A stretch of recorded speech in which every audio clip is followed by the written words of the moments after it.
ప్రస్తుతం మనతో పాటు సీనియర్ జర్నలిస్ట్ దమ్ము బాలాజీ గారు. నమస్తే సార్. సో ఏపీ పాలిటిక్స్ పైన రీసెంట్గా వైబ్రెంట్ ఇండియా అనే సంస్థ ఒక సర్వేని అయితే చేసింది. సో మరి ఆ సర్వేలో ఏం తెలియంది, ఏ పార్టీ గెలుస్తుంది? నిన్న వైబ్రెంట్ ఇండియా అనే ఒక ఇన్సైట్స్ అండ్ థింగ్స్ హెచ్క్యూ అనే ఒక సర్వే, వైబ్రెంట్ ఇండియా సింపుల్గా ఈ సర్వే నిన్న చెప్పింది. ఈ సర్వే ఏం చెప్తుందంటే, మేము 12 చోట్ల ఇప్పటి వరకు చేసాము, 12కి 12 మాది కరెక్ట్ అయింది అని కొన్ని గణాంకాలు కూడా ఇచ్చారు. కర్ణాటకలో, తమిళనాడులో, తెలంగాణలో ఎంత ప్రెడిక్ట్ చేశారు, ఎన్ని వచ్చాయి, ఆంధ్రాలో కూడా 2019లో ఎన్ని చేశారు, ఇవన్నీ వాళ్ళు ఇచ్చారు. అంటే వాళ్ళ క్రెడిబిలిటీని ఎస్టాబ్లిష్ చేసుకోవడం కోసం ప్రయత్నించారు. సరే, ఇప్పుడు వాళ్ళు ఇక్కడ మొత్తం 175 నియోజకవర్గాల్లో సర్వే చేశామని చెప్తున్నారు. ఈ సర్వేలో తెలుగుదేశం కూటమి, తెలుగుదేశం, జనసేన, బీజేపీ కూటమి క్లియర్గా అధికారంని ఫామ్ చేస్తుందనేది వాళ్ళు చెప్తున్నారు. 70 సీట్లు, అంటే క్లియర్గా 70 సీట్లు తెలుగుదేశం కూటమి గెలుస్తుంది. 20 సీట్లలో ఎడ్జి ఉంటుంది. 29 సీట్లు మాత్రం హోరాహోరీ ఫైట్ ఉంటుంది. కీన్ కాంటెస్ట్ అంటారు, హోరాహోరీ ఫైట్ ఉంటుంది. అంటే ఓవరాల్గా తెలుగుదేశం 115 నుంచి 120 సీట్లు గెలుచుకుంటుంది అనేది వాళ్ళు ఇచ్చిన ప్రొజెక్షను. అట్లాగే ఓట్ల పర్సంటేజ్ తీసుకుంటే తెలుగుదేశానికి 42.26% తెలుగుదేశానికి వస్తుంది. ఇక వైసీపీ 29 మాత్రమే గెలుస్తుంది. క్లియర్ మెజార్టీ 29లో ఉంది. ఒక 18కి ఎడ్జి ఉంటుంది. ఇంకెట్లాగూ 29 హోరాహోరీ ఉంటుంది. ఓవరాల్గా వైసీపీకి 55 నుంచి 60 సీట్లు వస్తాయి అనేది చెప్పింది. ఇక ఓట్ల పర్సంటేజ్ తీసుకున్నప్పుడు 38% వైసీపీకి ఉంటుంది అనేది చెప్తుంది. ఇతరులకు 6.6, 1.6. ఇతరులు అంటే కాంగ్రెస్ కావచ్చు, సిపిఐ, సిపిఎం కావచ్చు, ఇంకెవరైనా ఇండిపెండెంట్లో ఉంటే ఇండిపెండెంట్లు కావచ్చు. అయితే ఇక్కడ ఒక ప్రధానమైన విషయం ఈ సర్వేలో చెప్తున్నా అంటే, ఇప్పటి వరకు తేల్చుకోనివి 13.4% అంటున్నారు. ఇది చాలా పెద్ద సంఖ్య. ఎందుకంటే ఈ 13లో సగం అటు ఇటు అయినా కూడా మారిపోతుంది. సగం అటు వెళ్ళిందనుకో 48%కి వెళ్ళిపోతుంది తెలుగుదేశం కూటమికి, లేదా సగం ఇటు వచ్చిందనుకో 46%కి ఇటుపక్క వస్తుంది. కాబట్టి ఇది వెరీ వెరీ క్రూషియల్ ఫిగర్. 13% అనేది తక్కువ కాదు. కాబట్టి మరి 13%ని పెట్టుకొని నువ్వు ఎలా విన్ అవుతావు అని చెప్తారు అన్న ఒక డౌట్ అయితే చాలామందికి వస్తుంది. సరే, వీళ్ళు ఎవరి బలాలు ఏంటి కూడా చెప్పారు. వీళ్ళు వైసీపీ బలం ఏంటంటే వెల్ఫేర్ స్కీమ్స్, ముఖ్యంగా రూరల్ ఏరియాల్లో వెల్ఫేర్ స్కీమ్స్ అమలు కావడం, వాలంటీర్స్ బలంగా పనిచేయడం, తర్వాత ప్రభుత్వం అధికారంలో ఉండడం కూడా వాళ్ళకి కొంత అడ్వాంటేజ్. అట్లాగే బీజేపీ తెలుగుదేశంతో కలవడం వల్ల కూడా వైసీపీకి అడ్వాంటేజ్ అనేది వీళ్ళు చెప్తున్నారు. అంటే బీజేపీ తెలుగుదేశంతో కలవడం జనాలకి ఇష్టం లేదు, కలవడం వల్ల కూడా వైసీపీకి అడ్వాంటేజ్.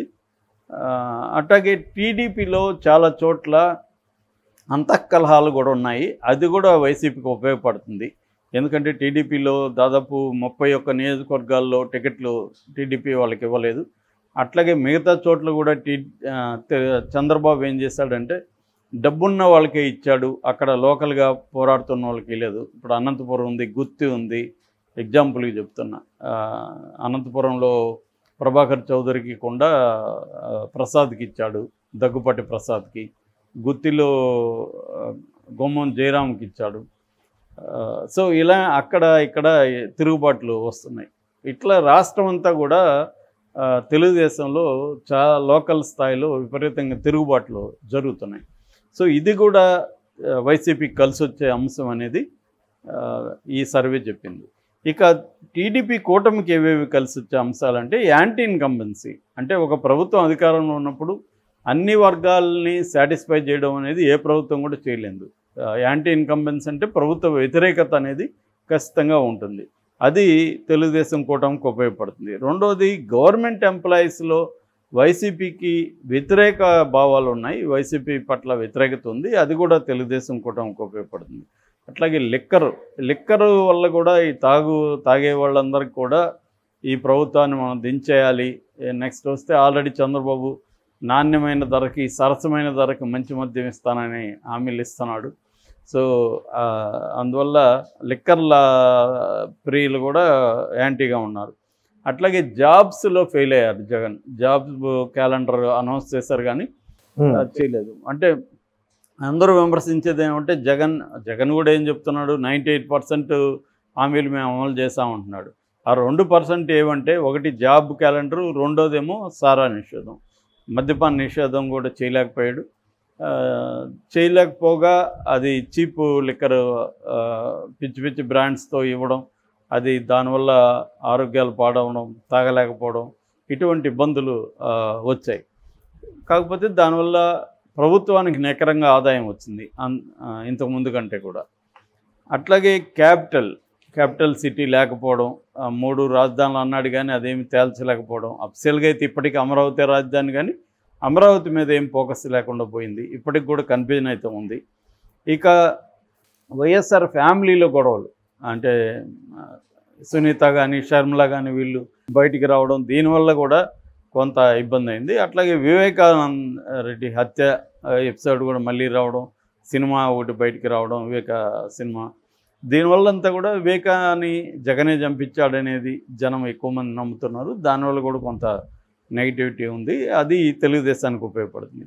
అట్లాగే రైతులు, దళితులు, ఇతర సెక్షన్లు కూడా కొన్ని వ్యతిరేకతతో ఉన్నాయి అనేది కూడా చెప్తున్నారు. అట్లాగే లోకేష్ పాదయాత్ర వల్ల కొంత తెలుగుదేశానికి మైలేజ్ వచ్చింది. ఎక్కడికక్కడ లోకేష్ వెళ్ళి మాట్లాడడం వల్ల కొంత ర్యాపో పెరిగింది. అది కూడా తెలుగుదేశానికి హెల్ప్ అవుతుంది అనేది వీళ్ళు చెప్పారు. ఇంకా నెక్స్ట్ అంశం పవన్ కళ్యాణ్ జనసేన పొత్తు అనేది చాలా ప్లస్ అయింది. జనసేన ఓటర్లు కూడా జగన్ ఓడించాలని గట్టిగా ఉన్నారు. ఎందుకంటే పవన్ కళ్యాణ్ పదే జగన్ని ఓడించడమే నా ధ్యేయమని అతను ప్రతిసారి మాట్లాడుతున్నాడు. వ్యతిరేక ఓట్లు చీలకూడదని పొత్తు పెట్టుకున్నాను అంటున్నాడు.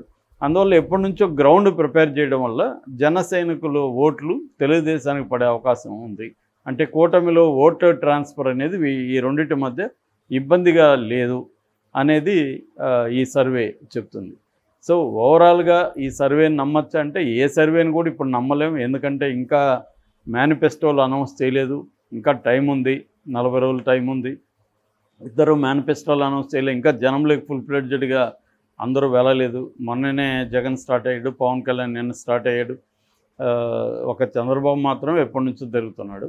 సో ఇప్పటికిప్పుడు అక్యురేట్గా అనౌన్స్ చేయలేం. రెండోది, ఈ సర్వేలో ఉన్న ఇంకొక మైనస్ పాయింట్ ఏమంటే 13% ఓట్లు, 13.4 అంటే 13.5% ఓటర్స్ ఎవరికి వేయాలో ఇంకా డిసైడ్ చేసుకోలేదని చెప్తున్నారు, అన్డిసైడెడ్. కాబట్టి వీళ్ళ డిసైడింగ్ ఫ్యాక్టర్ ఏంటి, మరి వాళ్ళు డిసైడ్ చేసుకోవడానికి టైం పడుతుంది ఒకటి, వాళ్ళు ఎట్లా డిసైడ్ చేస్తే అటువైపు వెళ్తుంది. ఎప్పుడైనా కూడా వైసీపీకి ట్రెడిషనల్ ఓట్ షేర్ అనేది వైసీపీకి ఉంటుంది, తెలుగుదేశం కూటమికి ఉండే ట్రెడిషనల్ ఓట్ షేర్ తెలుగుదేశంకి ఉంటుంది. ఏది నిర్ణయిస్తుందంటే ఈ స్వింగ్ ఓటర్సే నిర్ణయిస్తారు. స్వింగ్ ఓటర్స్ ఎవరి వైపు స్వింగ్ అయితే, ఎవరి వైపు వెళ్తే ఆ పార్టీకి గెలుస్తుంది, కూటమి కానీ ఇటు వైసీపీ. ఈ స్వింగ్ ఓట్లు మరి 13% ఉన్నాయనేది వీళ్ళు చెప్తున్నారు ఒకటి. రెండోది అదర్స్ 6%, అంటే ఇక్కడే 20% ఓట్లు ఇంకా నిర్ణాయకమైన స్థానంలో ఉన్నాయి. రేపొద్దున కాంగ్రెస్ కూడా ప్రజా వ్యతిరేక ఓటుని చేల్చగలిగింది అనుకో, ఆ మేరకి కూటమికి దెబ్బతింటుంది. లేదా కూటమి ఓటు కూటమి ఓట్లు చీలగలిగితే వీళ్ళకి హెల్ప్ అవుతుంది, ప్రభుత్వ వ్యతిరేక ఓటు చీలితే జగన్కి హెల్ప్ అవుతుంది. సో ఇది ఎలా జరగచ్చు అనేది ఇప్పుడే చెప్పలేకపోతున్నారు. ఇది ఈ సర్వే తీసుకొచ్చింది. బట్ ఇంకొక సర్వే గురించి కూడా నేను చెప్పాలనుకున్నాను, అది 2 రోజుల ముందు వచ్చింది, రేస్ సర్వే. ఇది కంప్లీట్ ఆపోజిట్ ఉంది. రేస్ సర్వే ఏం చెప్తుందంటే వైసీపీకి 109 సీట్లు వస్తాయి, ఏది అబ్సల్యూట్గా, కూటమికి 32 వస్తాయి, 34 చోట్ల హోరాహోరు ఉంటుంది. ఆ రకంగా తీసుకున్నప్పుడు వైసీపీకి అందులో సగం వచ్చిన ఒక 120 సీట్లు వైసీపీకి వస్తాయి అని ఇది చెప్తుంది. అంటే రివర్స్లో చెప్తుంది. ఇది కంప్లీట్ ఆపోజిట్ ఉంది. రేస్ సర్వే ఏం చెప్తుందంటే వైసీపీకి 109 సీట్లు వస్తాయి, ఏది అబ్సల్యూట్గా, కూటమికి 32 వస్తాయి, 34 చోట్ల హోరాహోరు ఉంటుంది. ఆ రకంగా తీసుకున్నప్పుడు వైసీపీకి అందులో సగం వచ్చిన ఒక 120 సీట్లు వైసీపీకి వస్తాయి అని ఇది చెప్తుంది. అంటే రివర్స్లో చెప్తుంది. ఇక 48.3% వైసీపీకి వస్తుంది, 44.8% వీళ్ళకి వస్తుంది. వీళ్ళు కూడా తేల్చుకోలేని వాళ్ళు 5% ఓటర్స్ ఉన్నారనేది వీళ్ళు ఈ సర్వే కూడా చెప్తుంది. ఏదేమైనా ఇంకా ఇప్పుడే ఈ సర్వేలను మనం కంప్లీట్గా ఆమోదించలేము. కాకపోతే ఇవన్నీ చేస్తున్నారు. ఇప్పుడు వైబ్రెంట్ చేస్తేమో వైసీపీ వాళ్ళు వీళ్ళు డబ్బులు ఇచ్చి చేయించుకున్నారంటారు, రేస్ సర్వేనేమో వాళ్ళు డబ్బులు ఇచ్చి చేయించుకున్నారంటారు. ఏదైనా వీళ్ళల్లో ఒక అంశం అయితే కామన్గా ఉండేది ఏంటంటే ఇంకా ఎవరికి ఎలా తేల్చుకోలేని ఓటర్ల సంఖ్య గణనీయంగా ఉంది. కాబట్టి ఇంకా టైం పట్టే అవకాశం ఉంది అక్యురసీ రావడానికి. Okay sir, thank you so much.